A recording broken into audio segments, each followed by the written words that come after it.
Hari ini, ada kabar lumayan besar dari dunia bisnis kita, soal penangkapan salah satu tokoh penting dari Sritex, perusahaan tekstil raksasa yang belum lama ini dinyatakan pilot. Kita akan bedah lebih dalam soal penangkapan Iwan Setiawan Lukminto, Komisaris Utama PT Sri Rejeki Isman Tbk atau Sritex.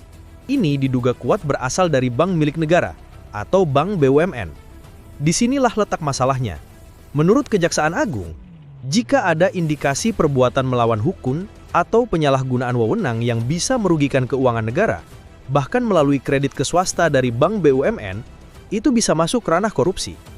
Saat ini, Kejagung tengah mendalami potensi kerugian negaranya. Penangkapan ini terjadi di tengah kondisi Sritex yang memang sedang terpuruk. Perusahaan ini sudah dinyatakan pilot oleh Pengadilan Niaga Semarang pada Oktober 2024 lalu karena gagal bayar utang yang kabarnya mencapai triliunan rupiah. Dampaknya, ribuan pekerja telah di-PHK. Sosok Iwan Setiawan Lukminto sendiri bukan orang baru di Sritex. Beliau adalah putra pendiri, HM Lukminto, dan lama menjabat sebagai Direktur Utama Sritex dari tahun 2006 hingga Maret 2023, sebelum kemudian menjadi Komisaris Utama. Artinya, beliau memimpin perusahaan di masa-masa ekspansi dan kemungkinan besar termasuk saat periode fasilitas kredit yang kini diselidiki ini diterima.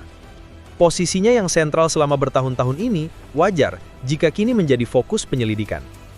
Kasus ini tentu menjadi sorotan. Pertama, ini menyoroti soal akuntabilitas pengelolaan perusahaan, apalagi yang melibatkan fasilitas dari dana negara melalui BUMN.